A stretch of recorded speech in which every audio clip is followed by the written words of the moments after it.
Programme اور اللہ تبارک و تعالیٰ کی شاید رضا اس میں پوشیدہ تھی کہ ہمارا عزت کا وزیر اعظم شامل ہو. اللہ کی مرضی کو ہم قبول کرتے ہیں اور اسی کے مطابق ہمارے جذبے فیضان کو بڑے اللہ تعالیٰ کا ہم بڑے عزت اور احتشام کے ساتھ وزیر اعظم میں اہتمام کریں گے. اور ہمارا عزت یقیناً اللہ تبارک و تعالیٰ کی بارگاہ میں اور رسول اکرم صلی اللہ علیہ وسلم کی نظر عنایت ہوگا. اور جن کے نام سے بھی جیسا نافذ کریں کہ نائبید و خلاف المسیح رضی اللہ عنہ کی شفقت بھی ہم پر ہوگی. علیگان مکرم آپ کو تصویر خطابات بھی سماعت فرمانا ہے. حضرت قبلہ کا خصوصی خطاب بھی سننا ہے اور میرے رفیق ساتھی بھی رونا فروغ ہے ان سے بھی علم والی تصویر کو سماعت فرمانا ہے. میں جلد بھی آپ کے سامنے رہوں گا. اس کے بعد میں انشاءاللہ آپ سے رخصت ہو جاؤں گا. پھر باتیں کچھ گزار کرنا چاہتا ہوں جو آج کی اس جلسے کی مناسبت سے ہے.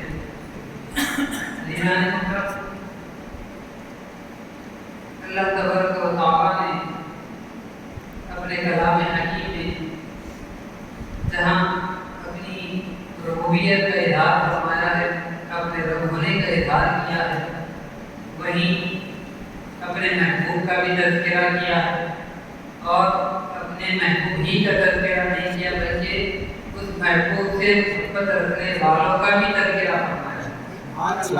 محبوب کا جو چرچا کرنے والے ہوتے ہیں ان کا بھی اللہ تعالیٰ نے تذکرہ فرمایا.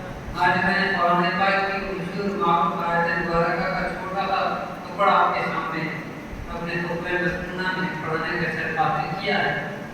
اس میں اللہ تبارک و تعالیٰ بیان فرما رہا ہے, ان کا تذکرہ بیان فرما رہا ہے جو محبوبین کا تذکرہ کرتے ہیں. اللہ کے دوستوں کا جو تذکرہ کرتے ہیں ان کے متعلق اللہ تبارک و تعالیٰ بیان فرما رہا ہے. عزیزان محترم, میں اس طرف آپ کی ذہن کو لے چلوں اور جب آپ کی کوشش گزار کرنا ہے کوشش گزار کر کے انشاءاللہ پھر رخصت ہو جاؤں گا. عزیزان محترم, قرآن پاک میں اللہ تبارک و تعالیٰ نے فرمایا ان اکرمکم عند اللہ اتقاکم, بے شک اللہ تبارک و تعالیٰ کے پاس وہی اکرام والے بندے ہیں, وہی بندے اللہ کے پاس عزت والے ہیں, تعظیم والے بندے ہیں جو تقویٰ اختیار کرتے ہیں, جو اللہ کے پاس تقویٰ پرہیزگاری اختیار کرنے والے ہیں. عزیزان محترم, اللہ کی بارگاہ میں اگر کوئی بندہ سب سے زیادہ متقی اگر کوئی ہے ہماری نظر میں تو وہ ہے حضرت غوث اعظم رضی اللہ عنہ. اللہ تبارک و تعالیٰ نے صحابہ کرام رضوان اللہ تعالیٰ علیہ اجمعین کے بعد تابعین کو ان کا جانشین بنایا, ان کو ہم نوا بنایا, ان کے کام کو آگے بڑھانے کا ذریعہ بنایا. تابعین نے بھی وہ کام کو لے کر آگے بڑھے تو انہوں نے اپنے جانشین تیار کیے جو تابعین کے نام سے. پھر تابعین کے بعد جو سلسلہ چلا وہ سلسلہ اولیاء کرام کا کہلاتا ہے.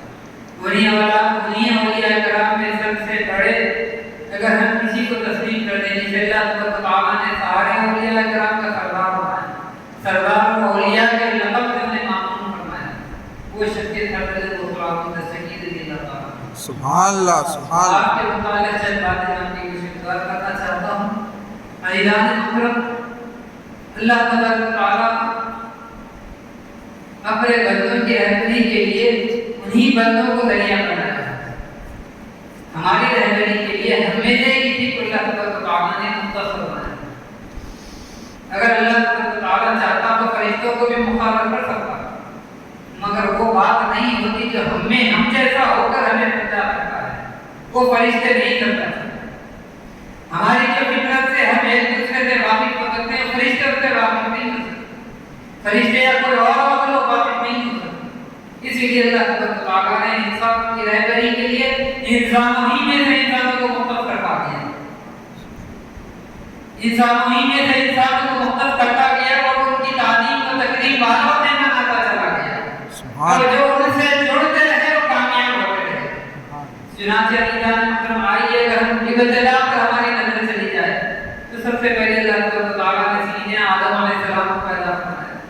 آدم علیہ السلام سے لے کر حضرت سیدنا عیسیٰ علیہ السلام تک انبیاء کرام کو مبعوث فرمایا. اور کے بعد آخری نبی کہہ کر اللہ تعالیٰ نے آپ کو ہمارے نبی مکرم صلی اللہ علیہ وسلم کو دنیا میں روضہ مقرر فرمایا. یہ ساری چیزیں یہ بتاتی ہیں، یہ ظاہر کرتی ہیں کہ سارے جتنے انبیاء کرام دنیا میں مبعوث ہوئے سب کے سب انسانی رہے، کوئی فرشتہ نہیں. سب کے سب انسانی رہے، لیکن اللہ تعالیٰ نے وہ انسانوں کو دوسرے انسانوں سے اعلیٰ درجے کا انسان بنا کر پیش کروایا. انسانوں ہی میں رہے لیکن انسانوں میں اعلیٰ مقام پر انہیں فائز کروایا. علیہ محترم کو قرآن پاک میں اللہ تعالیٰ نے یہی رسول بھی مطالعہ فرمایا.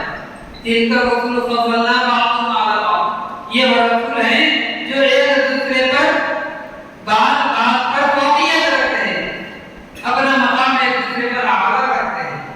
تو اللہ تعالیٰ جب کسی کو مراتب عطا فرماتا ہے تو ہم کون ہوتے ہیں ان مراتب کو روکنے والے؟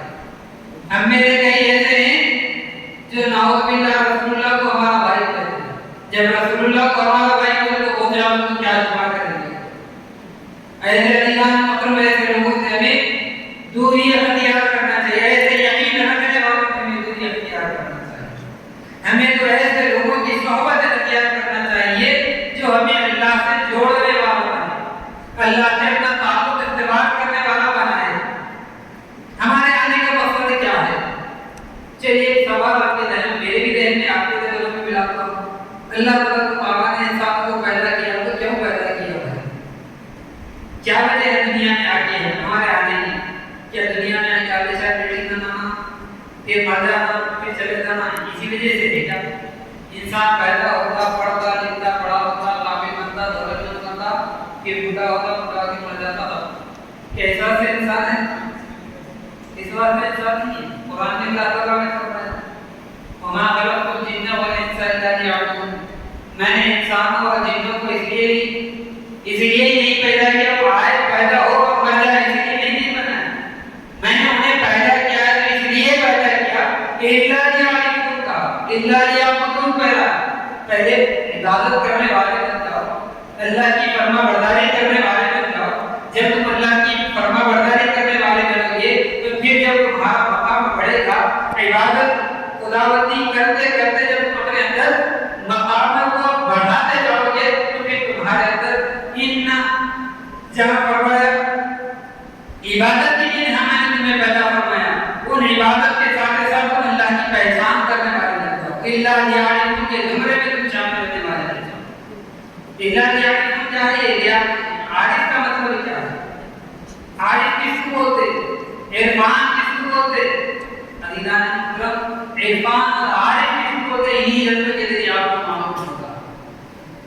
اللہ یعلم سے کیا مطلب ہے آپ کو معلوم ہوگا، یہی جذبوں میں شرکت کرنے کی وجہ سے. علیدان مطلب اللہ یعلم کا معنی یہ ہے کہ بندہ رب کی پہچان کرے. اس واسطے اللہ نے انسان کو پیدا کیا. اللہ کو پہچانے اللہ ہے کیسا کہاں ہے، اس سے ہمارا کیا تعلق جڑا ہوا ہے، انسان کا رب سے کیسے تعلق جڑا ہے اس سے واقف ہو جائے. چنانچہ علیدان مطلب آدم علیہ السلام سے لے کر رسول اکرم صلی اللہ علیہ وسلم تک ہر نبی نے یہی کام کیا، بندوں کو رب سے جوڑنے کا کام کیا. اور رسول اللہ کے بعد آج تک جتنے بھی اولیاء کرام پیدا ہوئے ہیں سبوں کا مشن یہی رہا کہ بندوں کو رب سے جوڑا جائے، رب سے جوڑا جائے. اس لیے انہیں اللہ تعالیٰ اپنا ولی بنانا ہے، اپنا دوست بنانا ہے. جب کسی بندے کو اللہ اپنا دوست ولی بنا دیتا ہے تو کیوں بناتا ہے؟ اس واسطے بناتا ہے کہ یہ دوست اور اپنے دوستوں کو میرے قریب لے کے میرا دوست بنائے، یہ دوست میرے دوستوں کی تعداد میں اضافہ کرتا چلا جائے. اس لیے میں چاہتا ہوں کہ ایک میرا دوست اپنے ساتھ ہزاروں دوستوں کو لے کر آئے. دیدان مطلب ایک ولی اکیلا ولی اپنی بخشش کی فکر نہیں کرتا. ہمارا رسول ایک رسول اپنی بخشش کی فکر نہیں کیا، ہمارے رسول نے اپنی بخشش کی فکر کبھی نہیں کی. ہمارے رسول نے تو یہ فکر کی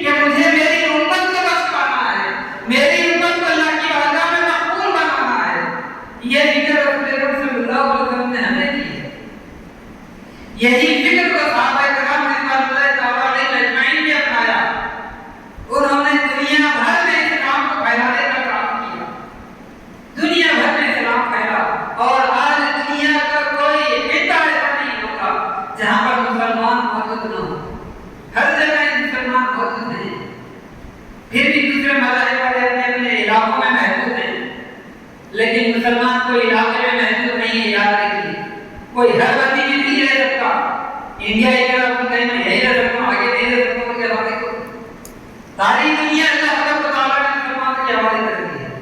اب جہاں چاہتے ہیں رہو، لیکن اللہ کی معرفت حاصل کرنے کا تمہارا مقصد ہے، اس مقصد کے لیے کام کرتے رہو. چنانچہ اللہ نے محترم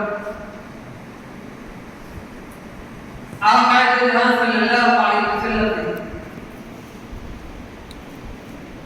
اپنے محبوبین کے تسلسل کو باقی رکھنے کے لیے ایک شاخ کو بنایا، ایک درخت لگایا. کس کا درخت لگایا؟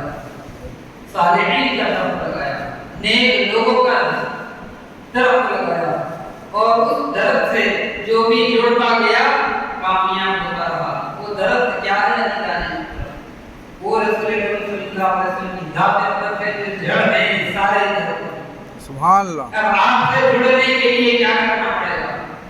رسول اللہ نے فرمایا الصحابی کنزی، میرے صحابہ کرام کے مانند ہے. تم جس کسی صحابی کی اطاعت کرو گے کامیاب ہو جاؤ گے. تابعین نے صحابہ کی بات مانی اور آپ صحابہ کی اقتداء کی کامیاب ہو گئے. پھر اس کے بعد رسول اللہ نے حدیث اپنے ہی دور میں فرما دیا کہ سب سے بہترین اگر کوئی دور ہے تو میرا دور ہے، میرے بعد اگر کوئی دور ہے تو ان کے بعد والوں کا دور ہے. اس سے بہتر اس کے بعد اور کوئی اچھا دور ہے تو پھر ان کے بعد والوں کا دور ہے. جیسے جیسے لوگ نسلیں بڑھتی جائیں گی اہمیت اتنی کم ہوتی چلے جائے. ہم ہمارے بچپن میں بزرگوں کو آسانی سے تلاش کرتے تھے، آسانی سے بزرگ ہمیں مل جایا کرتے تھے. لیکن آج کا دور بزرگ بھلے تو نہیں مل رہے، لیکن گلی گلی کوئی موجود ہے. مجھے فلاں نام کا فلاں سلسلے کا فلاں سلسلہ تو کتنا ہے کتنا صحیح اللہ بہتر ہے. بہرحال اگر سلسلہ صحیح ہے تو اس کا کام یہ ہونا چاہیے کہ بندوں کو رب سے جڑے رہے. یہ کام نہیں ہے کہ مرشد کا لوگوں کی بیماریاں دور کر لیتے تھے، مصیبتیں دور کر لیتے تھے. ہم لوگ کیا کرتے ہیں؟ ہم یہ خیال کرتے ہیں کہ مرید تو ہماری بیماریاں ہم سے بھاگ جائیں. اس بات سے یاد رکھیں گے بالکل غلط طریقہ ہے. ایسا خیال کرتے ہیں اگر آپ مرید ہو رہے ہیں کہ تو مرید ہونا بھی بہتر اور مرید کرنا بھی بہتر، دونوں بھی بہتر. اگر کام کی چیز اگر ہے اس مقصد کے ساتھ اگر آپ مرید ہو رہے ہیں کہ میں اللہ کی پہچان کروں، اس مرشد کے ذریعے میں اللہ کی پہچان حاصل کرنا چاہتا ہوں، ان سے میں مرید ہوتا ہوں. یہ مصیبتیں تو آنی ہیں جاتی ہیں، خوشحالی آنی ہے جاتی ہے، پریشانی آنی ہے جاتی ہے، تکلیف آنے والی ہے اور جانے والی ہے، بیماری بھی آنے والی ہے جانے والی ہے. کوئی چیز باقی رہنے والی نہیں ہے. اگر کوئی چیز باقی رہنے والی ہے تو اللہ کی ذات باقی رہنی ہے. ہمیں اللہ کی ذات کو باقی رکھنے کا کام کرنا ہے. ہم تو بڑا ہو جائیں گے، اللہ کی ذات باقی رہے گی تو کیسے باقی رہے گی؟ پہلے ہم اپنے آپ کو تو بنا کریں گے. کیسے بنا کریں گے؟ بنا کرنے والوں کے ساتھ اپنے آپ کو پہلے جوڑ دیں گے. حوصلہ آدم سے اپنے آپ کو ہم جوڑ دیں گے. حوصلہ آدم بتائیں گے ہمیں بنا کیسے ہونا ہے، بتاتے ہیں. حدیث پاک کے الفاظ ہے موتو قبل ان تموتو، مرنے سے پہلے مر جاؤ. مرنے سے پہلے مر جاؤ. یہ مرنے سے پہلے مرنا کیا ہوتا؟ مرنے سے پہلے مرنا یہی ہوتا ہے کہ کسی اللہ والے سے اپنے آپ کو جوڑ دینا اور اس کو اس کے سامنے اپنے آپ کو مردہ بنا دینا، اس کے حوالے کر دینا اپنے آپ. یہ ہوتا ہے موتو قبل ان تموتو. ہم مرید ہوئے تو بھی ہمارا خیال کیا رہتا ہے کہ حضرت ہمارا جدید ڈیولپمنٹ بنا کیسا نہیں کرو، کیا بھی کرو ہوتا بھی طریقہ کرو. آج جو اتنی حد یہ ہو گئی، آج کے پیروں کا طریقہ یہ ہو گیا کہ شیطان سے دوستی کر لو. میرے ساتھی ہیں ملاقاتی ہیں، وہ بولے ارے بھائی عامروں سے بچنے کا طریقہ کیا ہے؟